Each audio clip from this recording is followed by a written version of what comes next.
Toji Fushiguro vs Ryomen Sukuna é uma luta que todos queriam ver, que não aconteceu por muito pouco, lá em Shibuya. Mas o que teria acontecido se esses dois monstros se enfrentassem? Será que o caçador de xamãs venceria? Ou ele não teria chance contra o Rei das Maldições? É isso que eu vou te responder agora, com spoilers. Fala, fã de Jujutsu, Charles Barros aqui. Para que essa batalha seja possível, no nosso cenário hipotético, vamos desconsiderar que o Toji foi derrotado pelas mãos do Gojo, durante o arco do Inventário Oculto, e vamos estabelecer que ele conseguiu fugir do feiticeiro mais forte, e que desde então, eles nunca mais se enfrentaram. Mas que série de eventos, além de Shibuya, faria com que o Sukuna e o Toji se encontrassem a ponto de sair no tapa? Justamente o último arco de Shinjuku, onde os feiticeiros enfrentam o Rei das Maldições. Então vamos ignorar a aparição da Maki Zenin por enquanto, e colocar o Toji aparecendo bem no lugar dela. Toji apareceria perfurando o peito do Sukuna, exatamente como a Maki fez, com a espada separadora de almas, e puxando de uma vez por todas o seu filho Megumi para forar força. Nessa hora, o Toji revelaria que foi encontrado por Satoru Gojo há um mês atrás, mas ao invés de ser atacado por ele, o feiticeiro mais forte pediu a sua ajuda, dizendo que existia um mal bem maior do que ele nesse mundo, e que o seu filho estava em risco. Toji confessa que no início se recusou a ajudar aquele feiticeiro maldito, mas depois que ele ofereceu uma grande quantidade de dinheiro, ele acabou aceitando. Na ocasião, o Gojo revela ao Toji que não precisava se preocupar com o Sukuna, porque ele mesmo daria conta dele, mas se tudo que ele imaginasse desse errado, ele iria se assegurar de ter um plano C, já que o seu plano B já tinha sido deixar o último dedo do Sukuna na posse do Yuta.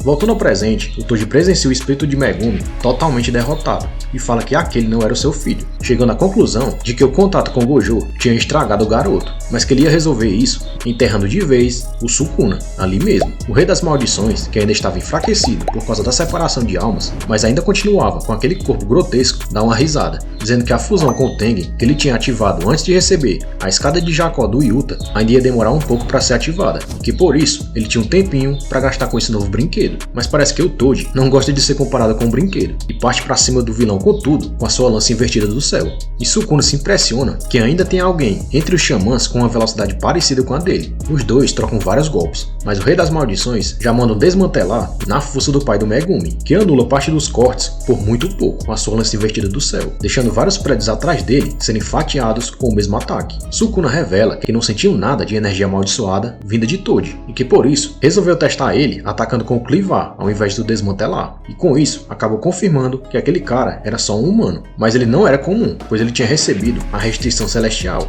e que esse era o segredo por trás da sua força e velocidade anormais. A forma como Sukuna analisa a situação nas batalhas nunca deixa de me impressionar. O cara é realmente um gênio nas lutas. Só que o Toji também não fica para trás, porque ele usa dos escombros de todos aqueles prédios destruídos ao redor deles, aliados aos seus sentidos aguçados, para prever de onde os cortes do Sukuna vão vir, desviando da maioria deles. Só que o vilão não deixa barato e começa a lançar cortes para todo lado, tentando atingir até mesmo o Megumi, que estava logo atrás. Mas o Itadori, que todos achavam ter morrido depois de ter recebido o corte que corta mundos, aparece do nada e salva o seu amigo, levando ele mais para a retaguarda. Sukuna vê a cena e chama o Itadori de verme, dizendo que ele se recusava a morrer. Só que o Toji aproveita a distração para acertar um braço do vilão, arrancando ele fora com a lança invertida do céu. O vilão recua e analisa que aquela arma era perigosa demais e que precisava se livrar dela, pois os ataques de Toji, apesar de não terem rastros de energia amaldiçoada, não eram tão problemáticos assim quanto a arma. Toji fala em pensamento que Sukuna está mantendo distância, talvez para forçar ele a trocar de arma. Só que isso também mostra que ele teme a lança invertida do céu, o que significa que ele precisa criar uma brecha e atingir o vilão com ela, se quiser gastar o resto do dinheiro da recompensa. Toji fica na dúvida se é uma boa ideia se aproximar do Sukuna agora, já que na curta distância ele poderia facilmente ser pego com seus cortes, ou até cair na sua expansão de domínio. E nesse cenário, nem mesmo a sua arma ou a sua condição física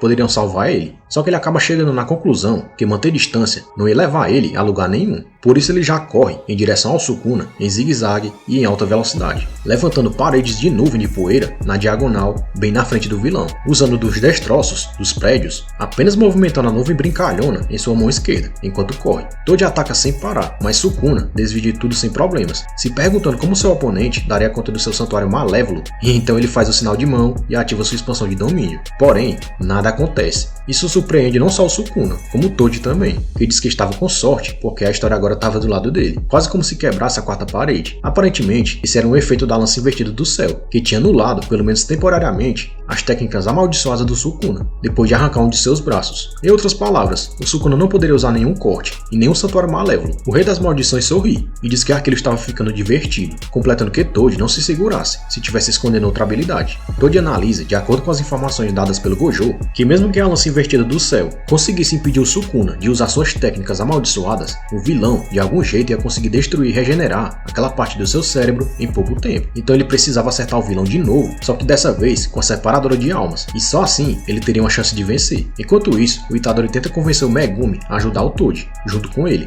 mas o garoto parece completamente fora da realidade, repetindo diversas vezes que todos tinham morrido por sua causa, e que ele não merecia viver. É sério, cara, acorda pra vida, maluco. Toji parte pro tudo ou nada. Ele então retira todas as suas armas de dentro do seu espírito amaldiçoado, colocando elas na corrente de 1000 milhas, amarrada em sua cintura. O espírito de Toji então se comprime em uma espécie de esfera, e o caçador de xamãs joga ele em alta velocidade contra o Sukuna, que fica parado, esperando para ver no que aquilo vai dar, já que ele calcula que poderia desviar facilmente. Só que antes de atingir o vilão, o espírito amaldiçoado se expande e devora Sukuna por inteiro, em uma cena brutal. Porém, o Sukuna destrói o monstro por dentro, pedindo desculpas, mas que estava cansado de ficar preso dentro de alguém. Toji, furioso, encurrala Sukuna contra um prédio destruído e desfere vários ataques com a sua nuvem brincalhona serrilhada, enquanto segura a lança invertida do céu entre os dentes. Por estar desarmado, o Rei das Maldições sofre arranhões em várias partes do corpo, mas segura a corrente de 1000 milhas na cintura do Toji com a mão livre e desfere um soco contra ele com sua outra mão,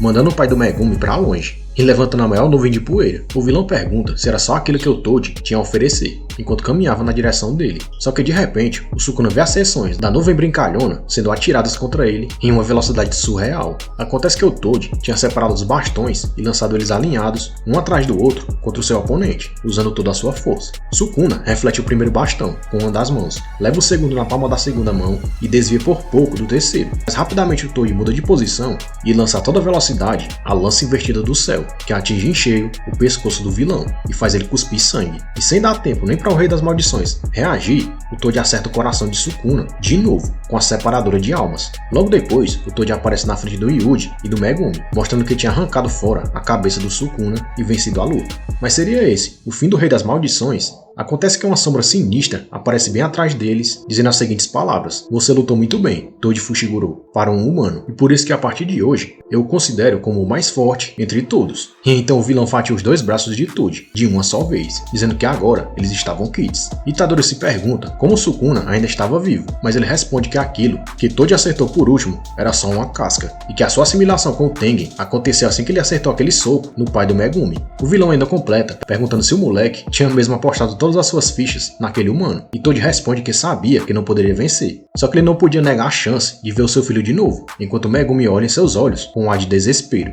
Em flashback, o Toji pergunta ao Gojo se acha que ele teria chance contra esse tal Sukuna, e Satoru responde, depois de pensar um pouco, que não mesmo, afirmando que vencer o vilão seria difícil até mesmo para ele. Só que ele devolve a pergunta: o que o Toji poderia fazer? Ficar escondido o resto da vida, sendo caçado? O que deixa o pai do Megumi pensativo. Satoru também dá a entender que varreu o alto escalão da escola Jujutsu justamente para que eles parassem de caçar o Toji, pois sabia que ele seria útil no futuro, mas os anciões jamais concordariam com tal plano. Então usar o caçador de xamãs era apenas um trunfo que o Gojo não gostaria de usar, afinal, isso significaria que ele estava pensando na possibilidade de perder para o Sukuna. Só que ele queria deixar esse plano engatilhado caso isso realmente acontecesse. Voltando ao presente, o Toji sorri e diz que o seu único arrependimento era não conseguir ter uma luta até a morte com aquele desgraçado convencido, o Satoru Gojo, mas que podia morrer em paz, sabendo que tinha conseguido proteger o Megumi e que ele terminaria o que ele começou. E logo depois de um silêncio avassalador, o Toji diz as suas últimas palavras, abre aspas: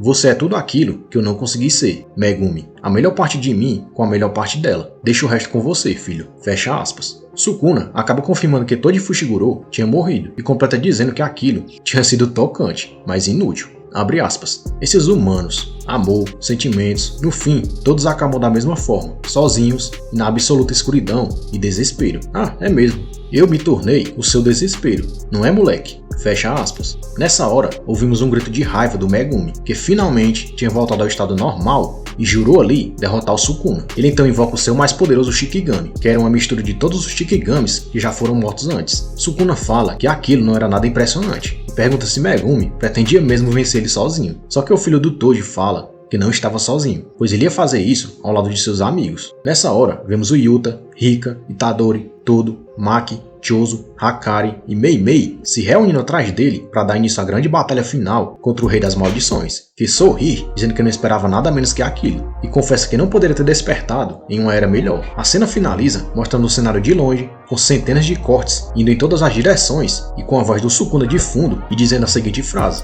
que comece o banho de sangue.